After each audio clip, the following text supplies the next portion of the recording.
Today's guest is Dr. Gouda.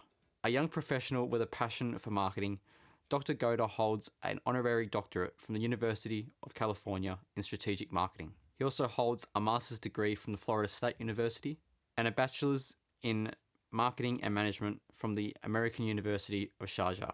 Dr. Gouda has a marketing-focused business experience and a strong analytical ability to use the available data for business development and strategic marketing purposes, along with the identification of new business opportunities and measurement of success via ROIs. In today's episode, you'll learn about the key learnings from Dr. Gouda's book created during COVID and the impacts that COVID had on the marketing of SMEs, not just in his country of Egypt, but across the world in all countries. You'll also learn about where he sees marketing moving in the future, the real opportunities that lay ahead, and you'll also learn about his incredible short series on YouTube where he delves into 100 minutes of marketing to ace your marketing game. Let's welcome Dr. Gouda to the pod.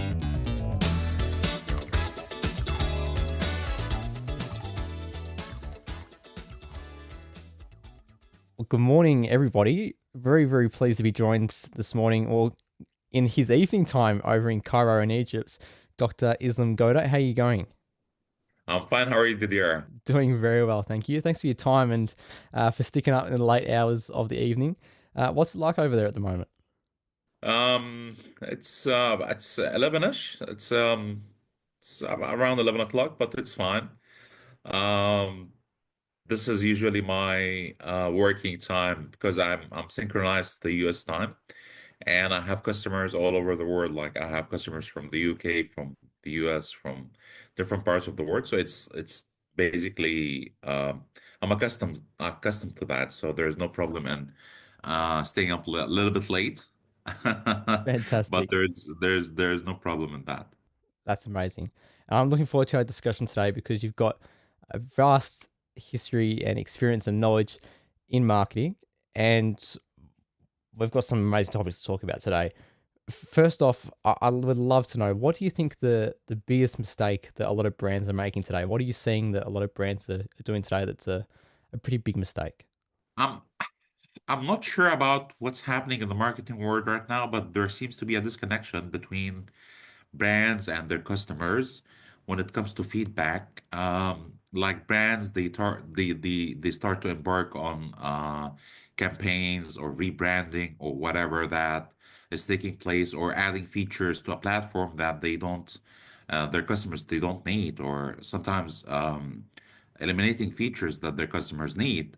And I think that this is something that is based on third-party research, or not directly, the customers are not directly involved into the feedback process or the feedback loop, which basically creates a gap between both the customers and the brands. Customers nowadays are more accustomed than before to change. Like they say that change is good and change is positive, and basically, if we see something that's different about the brand, that's a good thing. There are brands, however, that face a backlash, basically because customers are not accustomed to that, seeing that brand in the same way.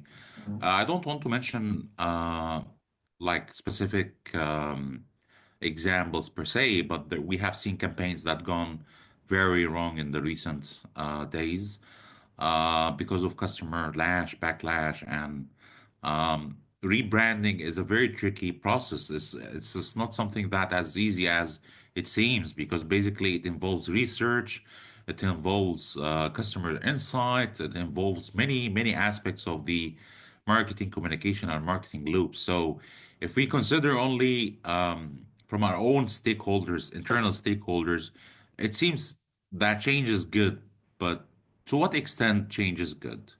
That's the most important and critical question.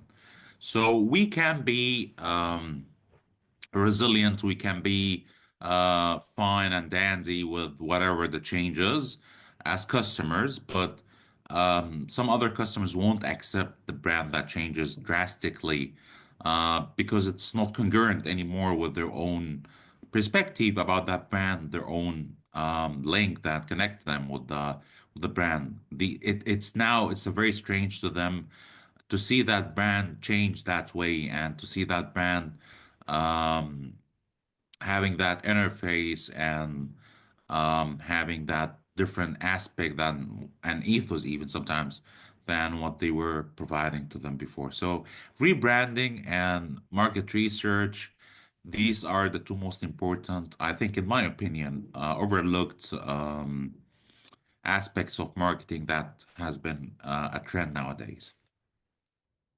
It's really interesting when you talk about the change part of that there, because you're saying that customers are very open to change, which is contrasting to what most beliefs about change is. If you look at it from the business perspective, there's usually there's a very a lot of pushback against change, right?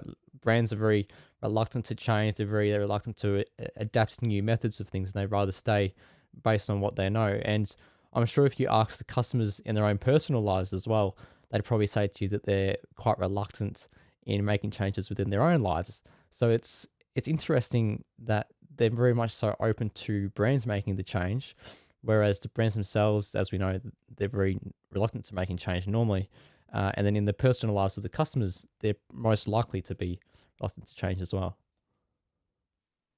Yeah, I think that change is mandatory. Change is something that people are accustomed to nowadays, but it's not that drastic change that changes the interface of a brand. A brand that changes the logo or changes um, the brand elements of its touch point with the customers that basically that it loses touch with the customers themselves because I'm accustomed in my age cohort to a specific brand, a specific requirement from that brand, but other age cohorts I cannot change that. Like I cannot change my targeting to another age cohort based on my internal stakeholders only. Like, I mean, there's a huge difference between customer feedback and internal stakeholders feedback. A CMO, for example, can see that the brand is needs change, and every CMO, to be candid with you, every CMO or CEO that comes to a new organization would like to leave an imprint of change that lasts for a long time. But that's not on the expense of the brand itself. Like people are open to change, but not at the expense of the brand.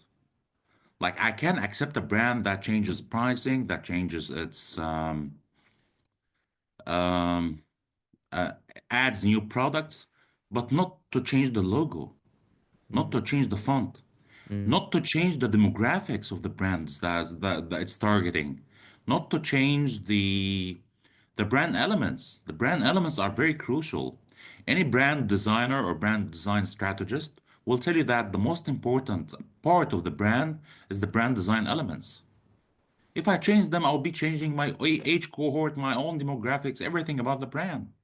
So risking all of that and I don't know, like saying that change is good and we should change the brand and change the interface. I mean, that's a little bit absurd in my opinion. I agree. Those branding design elements so crucial, and the psychological impact of them goes far beyond what anyone can put a value on. It is so important from the shape and the curvature or the thickness or the thinness, the colors. It just goes on and on and on, and those impacts are the brand. The brand goes far beyond just the design elements, of course, but those are core to it. And I think the other key part of a brand that we haven't touched on just yet is the core values and the beliefs of the brand. And those are probably the most critical part of any brand. And they're the parts that connect. And you're talking about the disconnect between customers and brands just at the start of the episode. That disconnect is occurring because the brand has shifted on their core values and their beliefs. And that's probably the one part. If we're going to say anything needs to stay the same amongst brand transformations, you probably got to keep 5, 10, 15% of those core values and beliefs as you go on. Sure. I'll give you an example of a great brand, Patagonia. I'm not sure if you heard about this brand, but this is a US-based brand, brand that basically connects us with its customers through sustainability. So their motto is not to buy new clothes. That's their main tagline. Don't buy new clothes. Why should you buy new clothes? Buy old. Mm. It's about recycling. It's about creating a brand that's sustainable, that basically provides to its customers new solutions that they can provide to the clothing industry as in its entirety. Because basically, if you opt to buy new clothes, you are wasting resources and you are wasting your old clothes as well, and you are not using your old clothes. So you are preventing yourself from enjoying your old clothes, and you are wasting the resources by wasting the environment's resources and all of that. So the most important aspect of Patagonia is that they entice customers, that they give promotions and offers on their old closings, and that's key in my opinion for their success. They connect with their customers on their ethos, and they connect with the younger generations, specifically Gen Z and the betas. They say that we are your solution for finding the perfect brand for your closing, and this solution is based on your ethos, that's connected with our ethos, that what we present, we represent you and you represent us. So they connected with the customers on a deeper level, more than just selling a product and service. And that's the essence of marketing, Didier. Marketing is not about selling products or services. Marketing is about connecting with the customers. It's about being part of their culture. It's creating a culture that speaks to them. That transcends the transactional process of payment. We're not for money. We are for money, of course. We Mm. we would like to make money. We would like to sustain our business, but that's not the most important aspect of our business. We would like to the humanity being better, the world being a better place, and that's what the younger generation is looking for now. A better place to live, better companies, and better solutions for their own buying and purchasing patterns. And I don't think you need to look far on social media either to see that those are the trends that the younger generations are seeking. The brands that are doing the best on social media are the ones that have a really defined community. They have that culture and the connection to that culture there, whether it be through the environment or through another form of value or belief, and people hook onto that. And one of the great examples that have been not just in recent years but over the years that have gone by on social media is GoPro. What better of a company to create a culture on social media in that they're not talking about, as you say, the product or the service that they provide. They're saying, hey, you guys go out there, capture the most extreme moments that you experience in your life, skiing down a crazy slope or skydiving, whatever it is, and send us the footage and we'll show you off to the world. And that's fantastic. Red Bull, yeah. Red Bull also, it reminds me of Red Bull so much that basically, like Red Bull is not about an energy drink anymore. It's not about the product itself. It's about communicating value. It's about finding that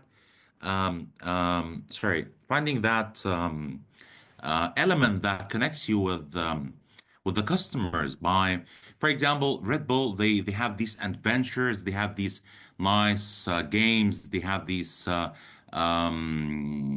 ice skating and all of that. Basically, this is outreaching to the customers, communicating value to them. Yeah. It's not about energy drink anymore. If you think about Red Bull, if you think about what other brand that comes in mind? If you think about, for example, um, Patagonia and REI or Amazon itself, Amazon started as a book company, book selling company.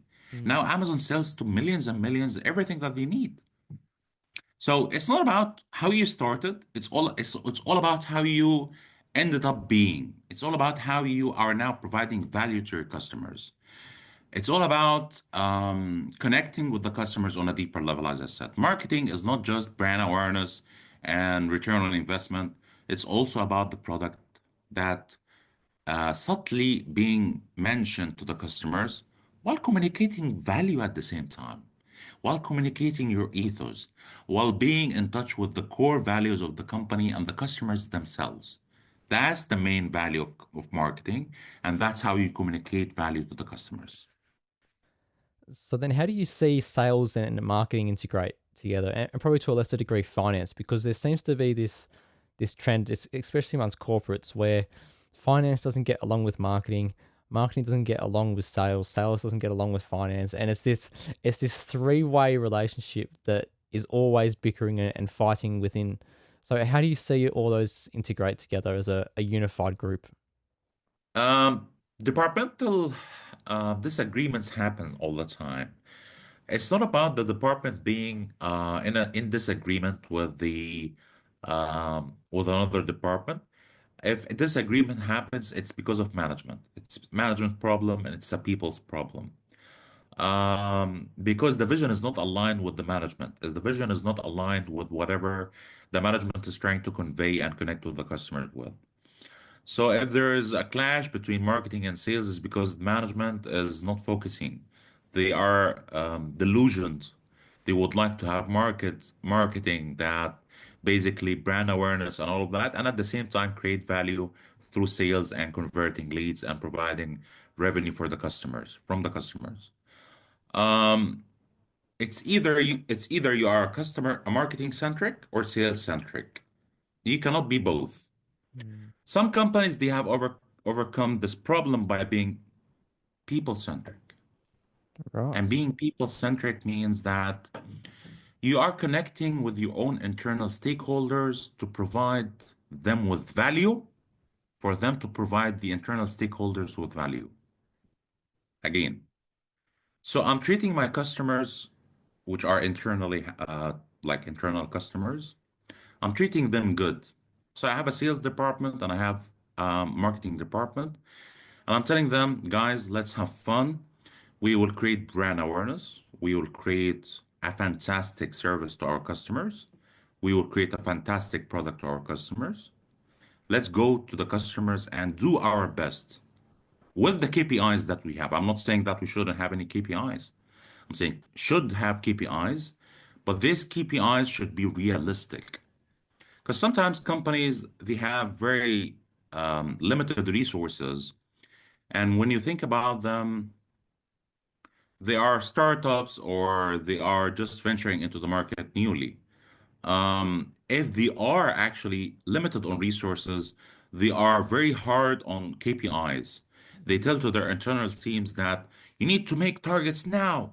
You need to create brand awareness now. There is a tonality that's basically harsh on their internal teams. This harshness creates some sort of a negative competition.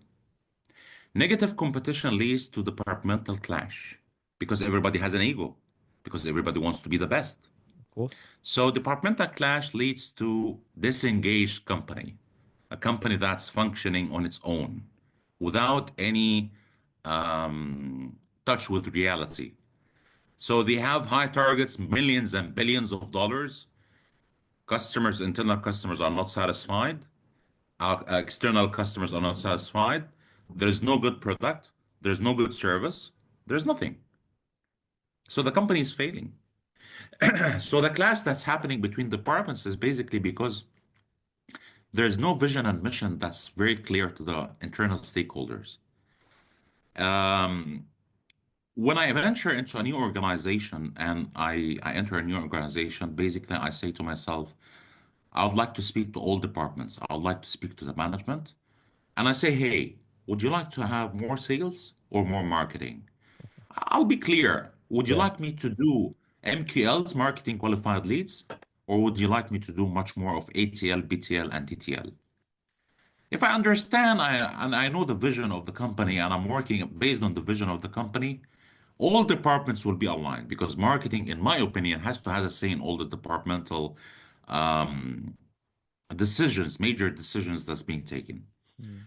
So, for example, if there's a new hire or if there's procurement that's happening or if there's um, uh, like whatever that's taking place in different departments, marketing has the human touch to humanize these departments, to make them better in terms of the processes, in terms of the accountability, in terms of the communication.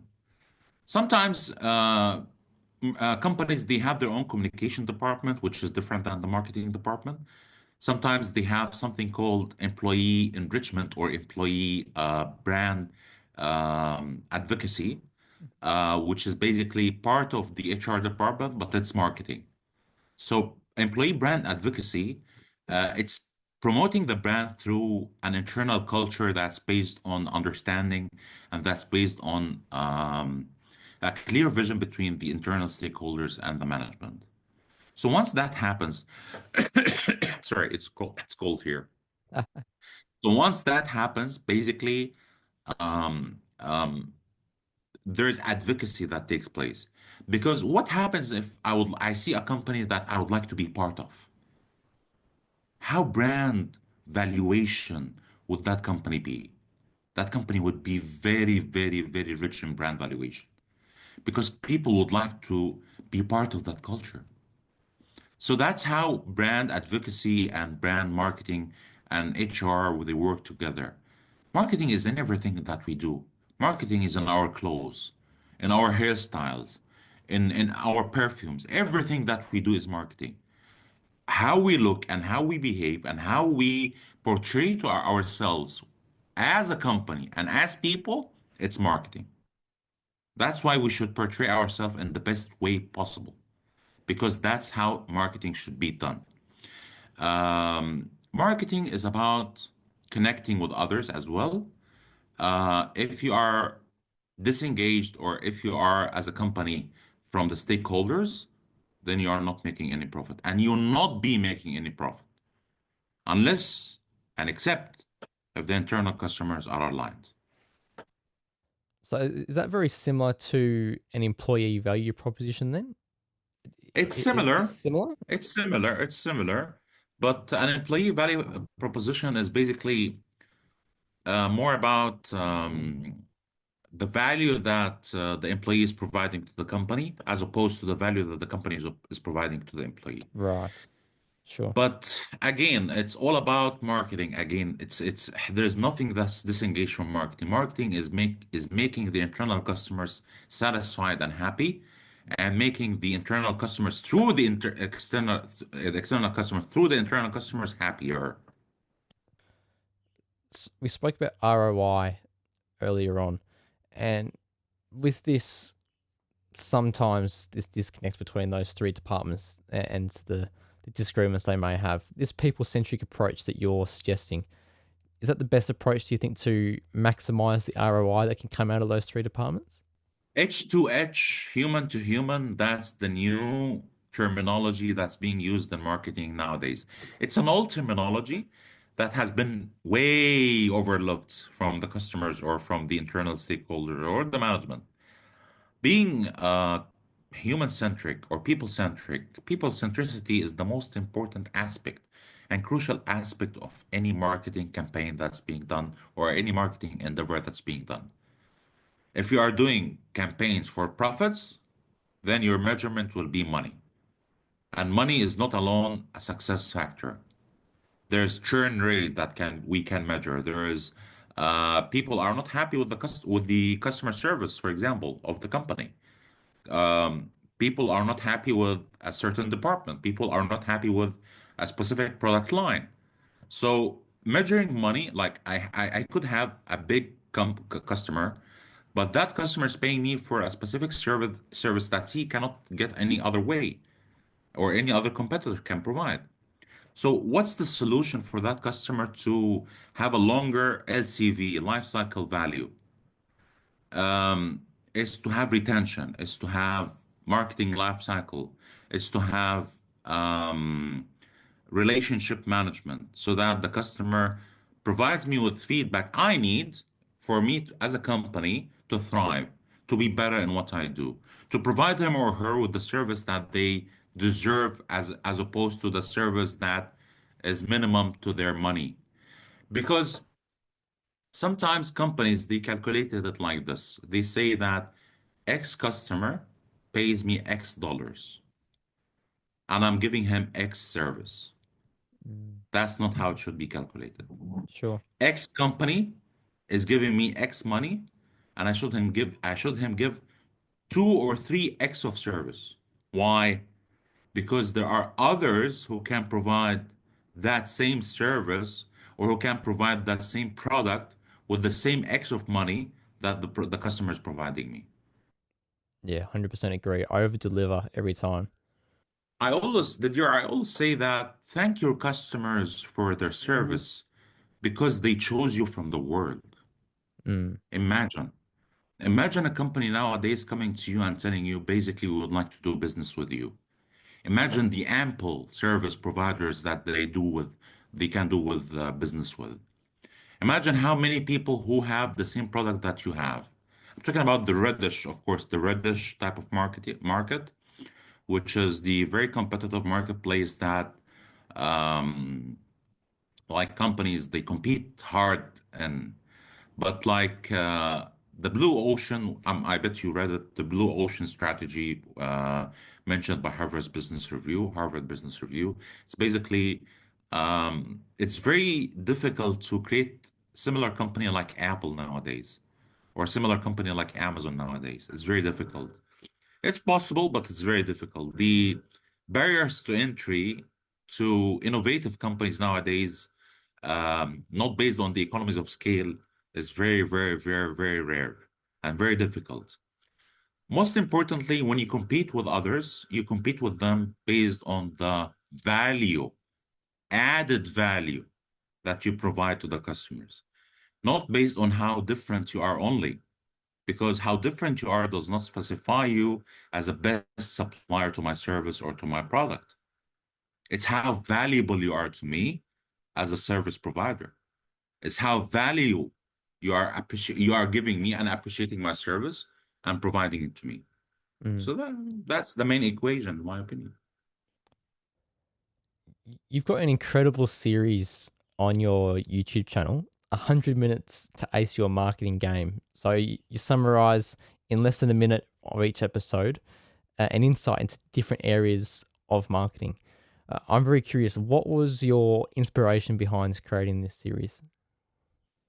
So I was doing a podcast with one of my friends. I started podcasting with him, and he told me, Islam, you have a great voice, that's radio voice, and why don't you think of doing more podcasts, doing more of marketing inspirations for others?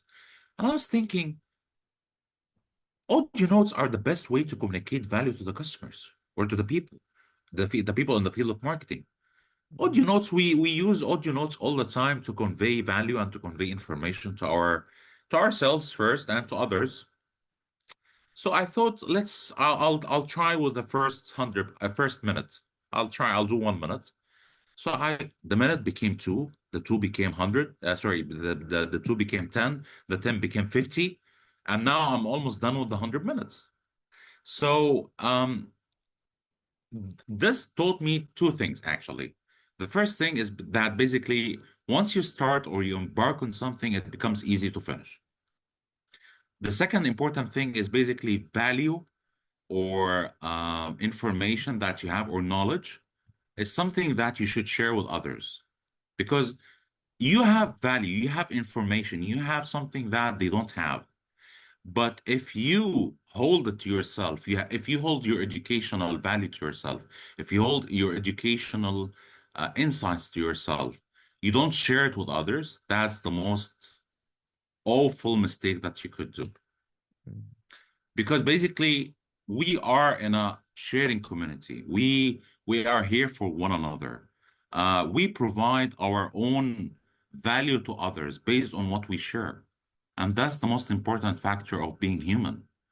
We are here different. We are here having different capabilities, having a different skill sets. That's why we should approach each other with different approaches or perspectives that we embark on. Like, for example, today you are a genius in podcasting, and I can speak about marketing. We came together to create this podcast. Mm. It's the exchange of value. People before bartering money, they used to exchange value. So, for example, if I have something of value, I would give it to you. And I'm dedicating this series of 100 minutes to acing your marketing game to all the marketeers around the world because I am part of this community. I would like to see the community of marketeers thrive. And I salute each and every marketeer because basically these are the found, like they are the game changers for any community. Imagine having the power of advertising, having the power of media, having the power of marketing, having the power for a customer to purchase a specific product. Isn't that powerful? Or Incredibly having powerful. a power of a company telling them not to purchase another product. Isn't that powerful? So we should respect that power and we should add value to it. And I'm adding value to it through the 100 minutes to acing your marketing game series. I think that's a great approach to things. Very much so, we can get caught up in, I suppose there's a bit of ego in it, in thinking to ourselves that we know what we know and that is stuck with us and it doesn't go beyond us. And I think the downside approach to that is that you don't have the opportunity to let anything else in.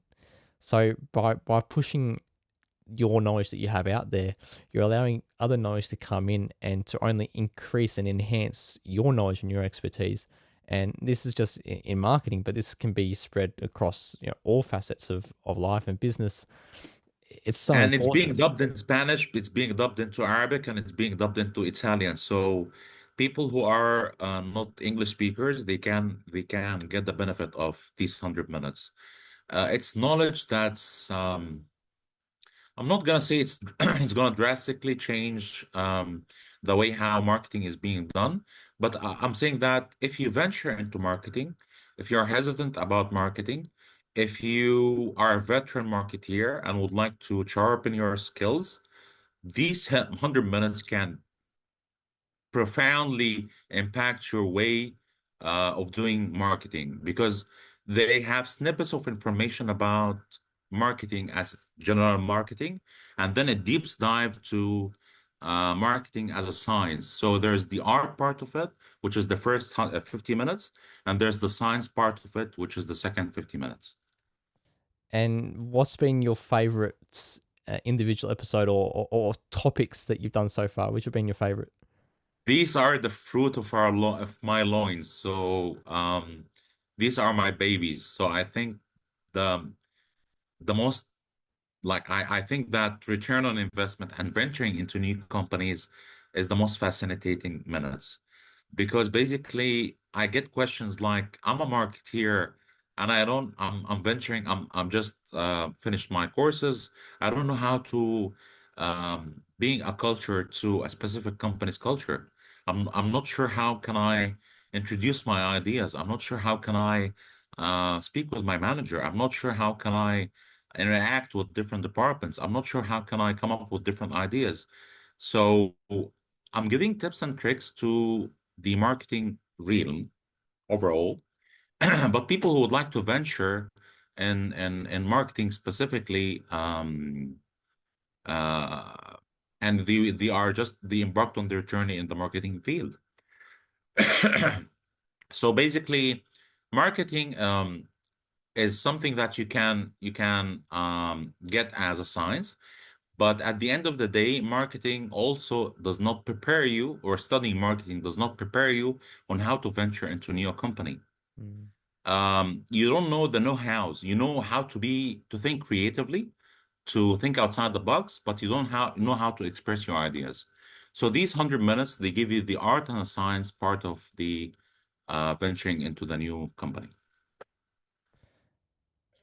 And to back up your series that you got on YouTube, you also have a book, and this was created during COVID, June 2020. The SMEs and Startups Marketing Guide through COVID-19. So obviously based around the key issues and lessons that businesses could learn from and face during COVID. But what do you think were the lessons and the opportunities and the advantages, I suppose, that are still applicable today. Are there any that are still applicable today, or is it kind of just halted after COVID and that was kind of only just relevant to that time period? When you do a TAOS or a SWOT analysis about a specific environment or a pest analysis, you never write that one of the threats is going to be a pandemic. So basically, pandemic is something that really shook the business world as a threat. So many businesses they shut down. Many people were laid off. We lost many lives, and I'm dedicating like this book also to them because basically there were many souls that lost of their lives because of this pandemic. And this is one of the unfortunate things that happened during our time as millennials and for you as Gen Z. So basically, in my opinion, the most important lesson that we learned is how to do CSR, Mm, corporate social responsibility. Corporate social responsibility is basically was a very, very, very underrated aspect of companies. Companies used to do CSR complementary just as part of their daily or month or yearly campaigns, but they didn't do it because they wanted to do it or because they wanted to benefit the environment. So many companies they volunteered, and I was part of a company that I was proud to be part of. And we volunteered many of our resources to saving the people who were affected by COVID and facilitating many of the services that we used to provide to government so that we can actually assist um, in the providing food and transportation to the different people who were affected by the closures or so CSR became a very prominent terminology. Another effective lesson is basically um, companies learn how to be resilient, learn how to do business in a very where everybody is staying at home. So there are companies that emerged like Zoom. Zoom, for example, it used to be Zoom. By the way, you Zoom is not emergent, did not emerge because of the COVID. Zoom was there before, but yeah, a long time before. it yeah, long time before. But Mm, because of the pandemic, Zoom became very prominent. Um, Uber became prominent as a way of food delivery, Uber delivery, food delivery. Many companies emerged because of the pandemic. Some companies like telemedicine companies, they declined in revenue after COVID, but they emerged during COVID. And um, so the pandemic had its ups and downsides, but at the end of the day, resilience, um, providing more than what you can provide. Some companies they did not lay off people during COVID. And I know very major automotive companies that they did not lay off any employee because they wanted to invest in the people that they have. They wanted to have to show that their culture is resilient mm, and it can overcome any problems and hurdles that they face. Another important prominent lesson that people learn from COVID is basically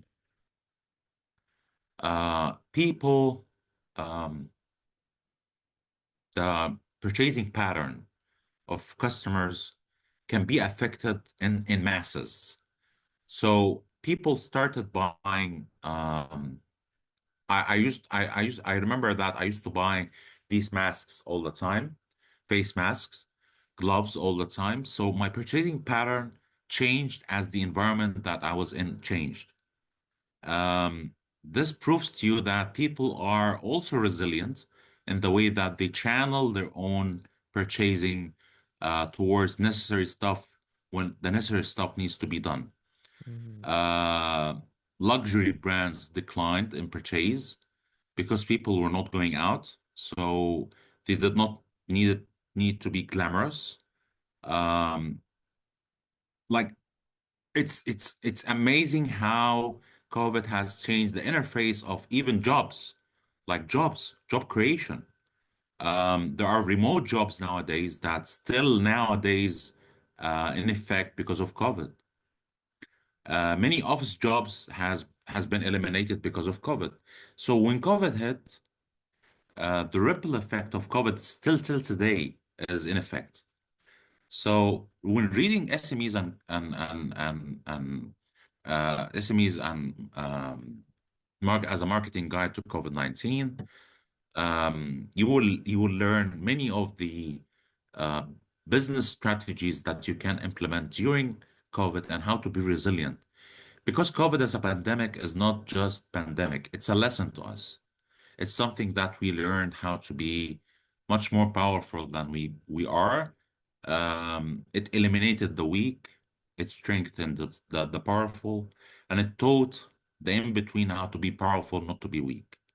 So it's very important, and I think that people or the world will not recover from the COVID ripple effect until I think 10 or 20 or 15 years from now. Yeah, it would not surprise me. And those are some fantastic lessons there. Resilience, that's probably the biggest takeaway there is, don't don't halt because you've had a sudden force come towards you. Push through it and just keep moving forward. From an operations perspective, during COVID, we saw a lot of different companies pivot, and we saw businesses that were traditionally person to person, or you had to go somewhere to experience the service, create new ideas and new ways to provide that service during COVID. And one of the great examples is one of the past guests on the podcast, Matthew Coyle, and he's got his luxury travel agency in travel projects. And of course, travel was one of the major industries that was hit during COVID, couldn't go anywhere. So him and his wife, they came together and said, okay, what can we do to provide the experience of travel during COVID? And they brought out the virtual reality cardboard glasses, and you could put them on your head. And they sent you to their website, and they had 94 different experiences across the globe, which you could experience from in your living room. A fantastic initiative during COVID. But that's all from an operations perspective. So I'm curious, based on the research that you undertook for this book, what, from a marketing perspective, what changes did you see? What pivots did you see from not just the biggest of the best brands in the world, but also those at I suppose, the SME scale, as obviously this book is targeting at the SME scale? What did you see marketing change over that time period? Actually, the book discussed the opportunities for SMEs to venture into, not just challenges. So, in my opinion, SMEs at that time they faced major closures. Different people or different companies they closed down because of the COVID pandemic, and SMEs because they are the backbone of any economy that we work in. So the economies were like very much hit because of the pandemic, because of the closure of SMEs, because of the closure of businesses. And so I provided an insight, not just as challenges, how to overcome challenges, but opportunities. For example, how SMEs could provide their services to hospitals, how the SMEs could provide their services to police officers, how SMEs could provide their services to um, uh, first aid respondents. So basically, this is the main element that my book discusses how to rechannel your efforts towards providing services to the people that need services at that time. Because basically, your customers were like they were busy, they were occupied and doing other stuff. They were in survival mode. Mm. So the main customers were the authorities, the hospitals, the service providers, the transportation, mobility, and all of these. So I wanted to channel the effort of the SMEs from being service providers to the to their niche of customers because this niche was in survival mode, to the customers who were in need. So there were many suggestions for people in India, for people in Australia, for people in New Zealand, for people in the US.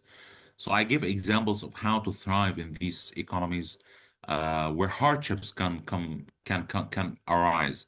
Um, okay, now how this book aligns with nowadays events. Um, we are facing an economic downturn nowadays. And this downturn is affecting how businesses operate. Now, many businesses are decreasing their costs. Jobs are not becoming permanent anymore. They are becoming freelance based. And customers are in survival mode. So, what can we do to rechannel our efforts to retarget the customers that are in need instead of closing down? So SMEs, they need to rechannel their efforts to target the people who are in need for them, not the people who they can provide their services to. That's the most important lesson to understand, and that's the most important and effective way to do marketing for people that are in need for us rather than who can afford us at the moment. Have you seen a really big and clear difference in pre-COVID marketing versus post-COVID marketing, and then obviously today's current marketing? Is there a real difference between how brands are going about their marketing? The agency model, which used to dominate the advertising space or sphere, um, it decreased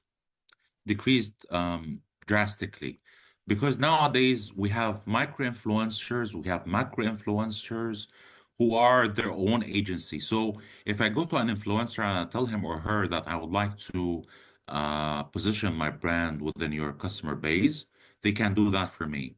They have their own design team, they have their own strategists, they have their own marketing team, they have their own budgeting team, and they have their own finance team. Mm. Companies nowadays, they lay off departments altogether, marketing departments altogether, because um, they don't have the capability to spend on these marketing permanently. They need something that changes over the course of time. So they hire freelancers all the time so that they can provide them the service and they can be innovative as much as innovative as possible.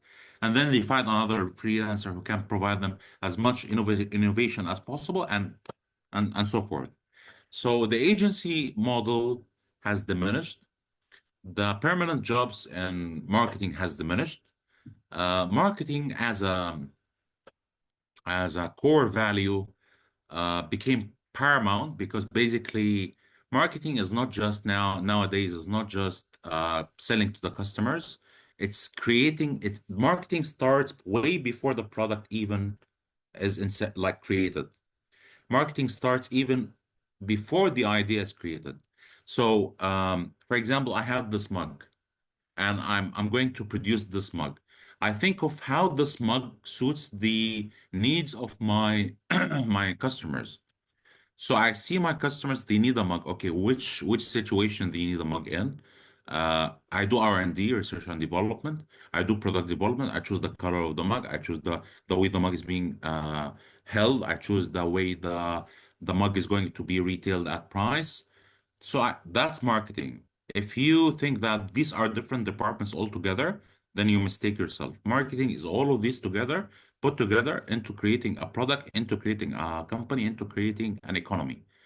So economies, the backbone of any economy is marketing. Um, I'll give you an example from how strong marketing is. Elon Musk has eliminated the marketing department and Yeah. he became his own marketing department. Mm. He's answering to customers' inquiries about Tesla on Twitter. Yeah. He's his own representative. Of course, it has its own pros and cons, but he became his own advocate to his own brand. He doesn't need a marketing department. He became his own marketing department. Mm. He became the spokesperson of the company. That's how powerful marketing is. That's how marketing is very unique in itself that even authority figures like Elon Musk has adopted this way and methodology of thinking about brand. He is his own brand, so he joined hands with Tesla, and the brand became one. Um, and now he is in SpaceX and other brands. So he is his own advocate, and he is his own businessman. I think he's a great example of the influencer marketing model.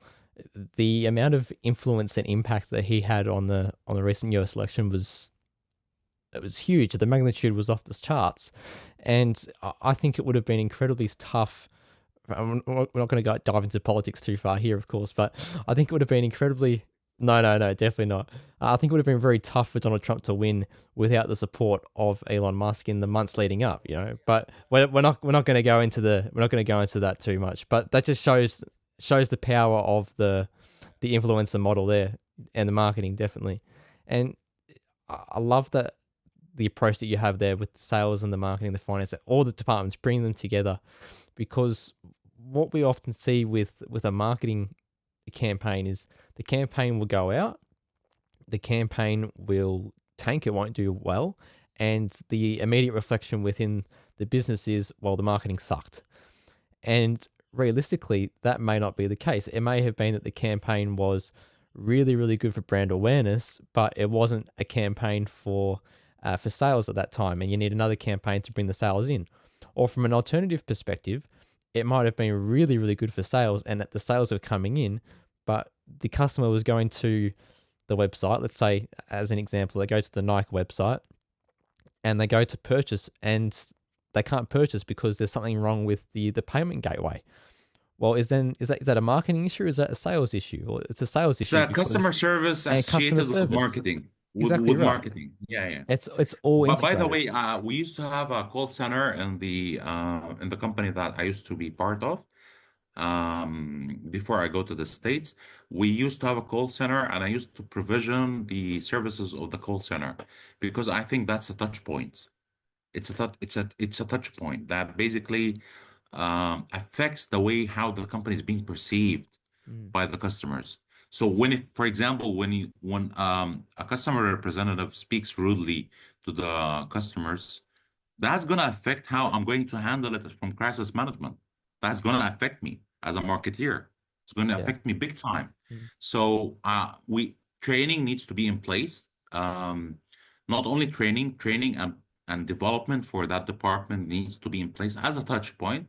So this is what makes a brand thrive is omni-channel marketing. Omni-channel marketing means that all the touch points are consistent. All the touch points are consistent. It means that there's training for all the touch points. That's why I'm saying that marketing is not just a department. It's a Yeah. mindset. Mm. Marketing is a mindset.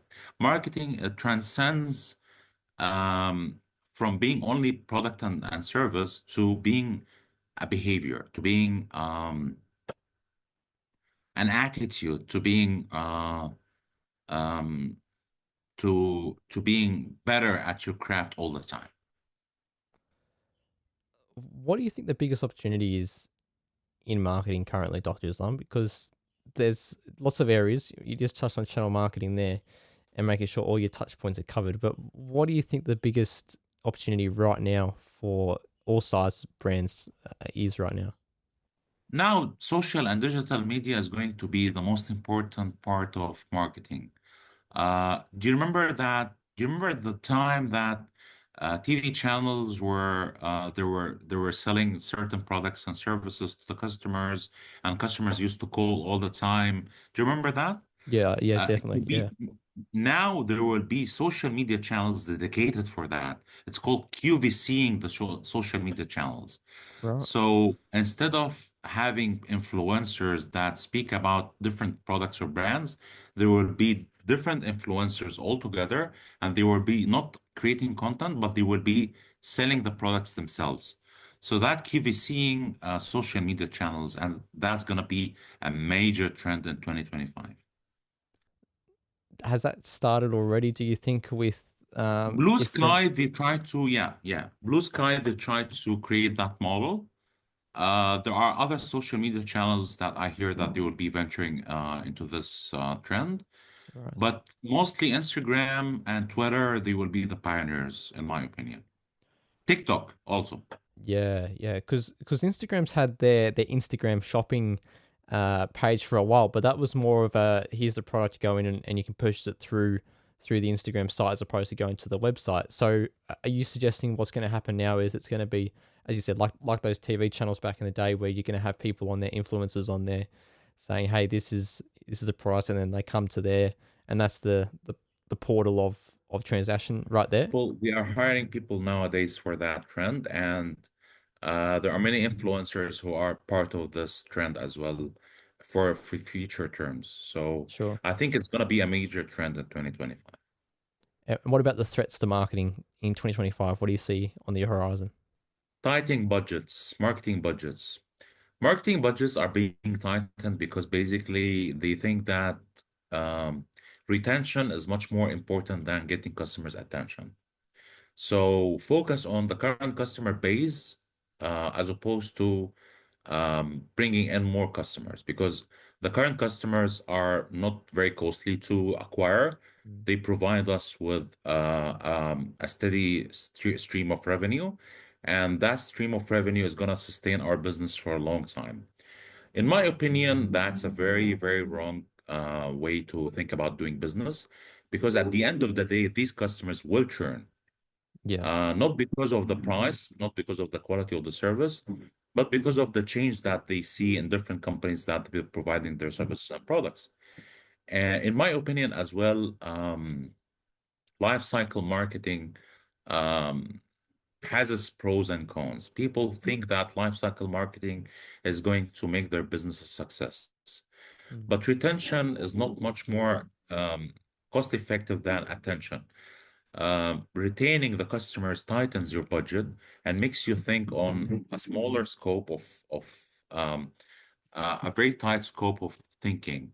Not being innovative, not providing new products or services, and not providing your customers way to be better.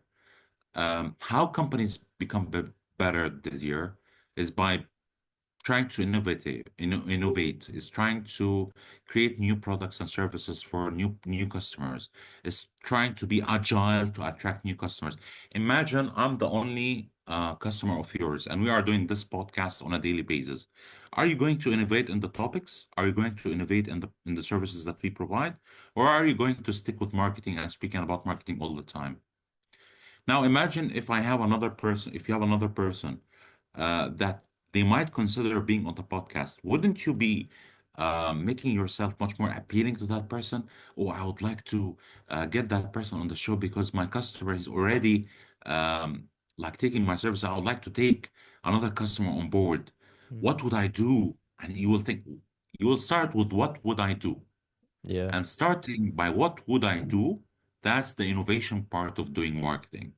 What would I do in order for me to create a better service to attract that new customer? Such a deep question. Yeah. Yeah, such a good question that what would I do? It just gets the brain ticking over just so much. It's fantastic.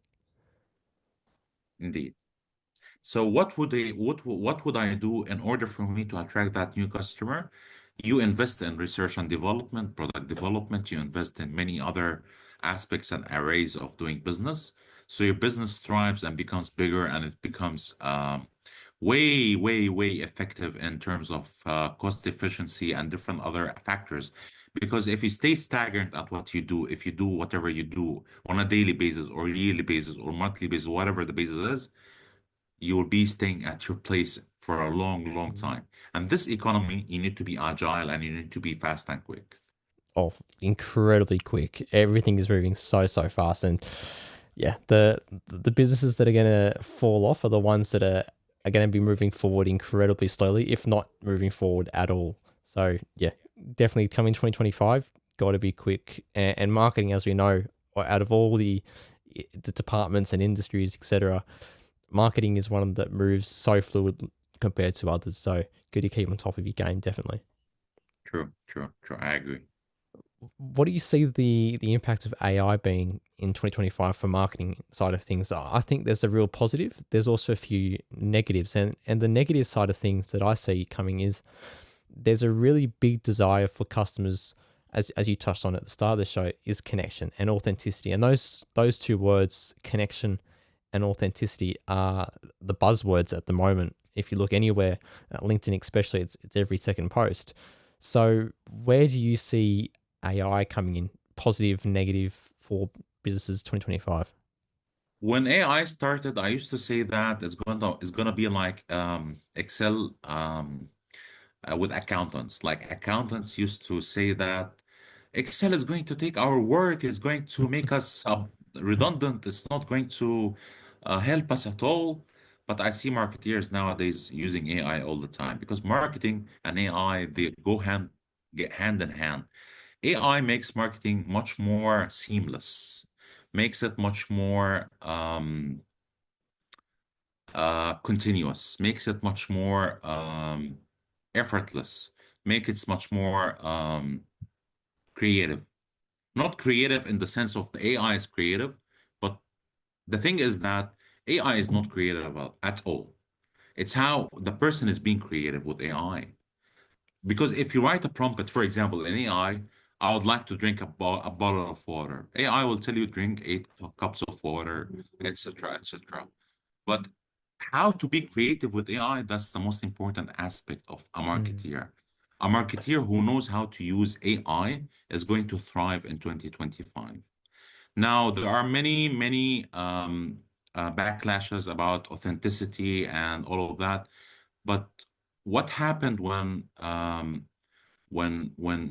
the emergence of technology, because this is a technology at the end of the day, Didier. it is. Technology is something that basically makes you better at your craft. Excel was a technology that made accountants better at their craft. Um, um, PowerPoint is a technology that made people better at their craft by providing great visuals and great PowerPoint and presentations. So it's a technology. Treat it as a technology. Don't treat it as a threat or as a threat to authenticity. Authenticity is part of marketing and it's part of being who you are.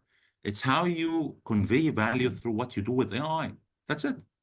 But AI is not a threat and it's not diminishing authenticity in any other way. AI is as authentic as the person who's using AI. That's my view. I love that line. Is as authentic as the person using it, and as you said, it's a piece of technology, and with any technology, it is only as good as the user who is using it, and it goes both ways. It can turn bad if you're using it for the wrong methods. Likewise, it can turn exceptionally well if you're using it in the correct methods in the way it was intended to be used. So I think that's a great approach and a great lesson for businesses. Is 2025, definitely be using it, but use it in a way that is going to positively benefit you, your brand, your colleagues, your customers, and do it in that way, as opposed to doing it the way that could corrupt authenticity, could corrupt connection, and all the other methods. Of course. Dr. Islam, as we finish up this morning, I've got two questions for you that we ask every guest at the end of the episode. The first is, what is the biggest lesson that you've learnt over your career as a marketer? And then the second question is, what one tip would you give to someone who's completely fresh to marketing to help them improve by 1% today? If you are fresh to marketing, unlearn what you have learned and be open-minded in a way that you absorb new knowledge and you absorb um, new insights into marketing. Don't stick to whatever that's being practiced by marketeers. Be innovative, think outside the box, and you will thrive. You'll do great. Um, my advice from my years of experiences, marketing does not happen on the spot. It's not something that basically, oh, I have a marketing idea, let's do it. And that's how businesses fail. Marketing is not about being creative alone. Sometimes not thinking outside the box is the solution here. Not being conventional sometimes is way better than being innovative. Being ordinary also sometimes wins because people, as you said, they would like to see authentic people who they don't see all the time. So authenticity comes from ordinary, and ordinary attracts people to their uh to the people who are extraordinary or are doing things differently. So be authentic, be who you are, unlearn what you have learned, be absorbent to new technologies, and always be open to new uh, ways of thinking and with new ideas and technologies. Fantastic lessons, fantastic tips. Dr. Islam, thank you so much for your time today. It's been phenomenal to chat, and I just love the vast knowledge that you've got, and that the personal centric approach for all the departments. I think that has to be the way going forward, because it's I'm sure you could speak to 100 different corporates, and 100 different corporates would all say the same answer, which is, we hate the conflict that we have. Let's get rid of it, and let's work towards the common goal and raising that ROI. And that sounds like the approach that everyone needs to hear. So thank you for your time. It's been great to chat. Very much from Cairo, Egypt, and my salute to all Australia and to the world. And today is Thanksgiving in the US, so my thanks also and my salute to my American friends and my colleagues. Fantastic. When we were speaking in our pre podcast call, we were talking about how you've always loved Australia, and I saw the pyramids in Egypt, thinking, all that, and the crocodile hunter. That's it. So who knows? Maybe you'll be popping over here soon, and we can catch up for a coffee. But Hopefully. Australia is a lovely place to visit, and I think Australians are very, very nice people and very cordial people. And hopefully, also you can come to Egypt one day. definitely. So consider that an invitation. Um, but Egypt is a very nice place to visit, and its authenticity overcomes any kind of places. So the pyramids, the pharaohs, and all of that. Really, really looking forward to it. Thank you again for your time, and we'll speak with you very, very soon. Thank you, DDR. Thank you. Bye.